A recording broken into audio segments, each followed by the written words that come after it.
Good morning. सकाळी उठलो, दूध प्यालो आणि थोड्या वेळानंतर नाश्ता न करता डायरेक्ट जेवायला बसलो. जेवण केलं बाबांसोबत आणि त्यानंतर आंघोळ केली. छान गेम खेळायला लागलो.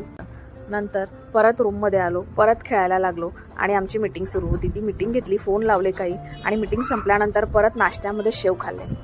ते सगळं झालं आणि 2 पार्सल आले होते मम्माचे. ते अनबॉक्स केले. तर त्याच्यामध्ये एक फेसेस कॅनेडाचं एक फेस पावडर मागवलं होतं मम्माने आणि एक कुर्ती मागवली होती. कुर्ती एकदम छान होती, खूप मस्त होते. दोन्ही प्रॉडक्ट मिशोवरून मागवले होते. एकदम मस्त क्वालिटी होती कुर्तीची, छान सुपर अशी कॉटन फॅब्रिकमध्ये होती कुर्ती आणि दोन्ही प्रॉडक्ट खूप छान होते. त्यानंतर मम्माने एक वॉटर बॅग दिली मला.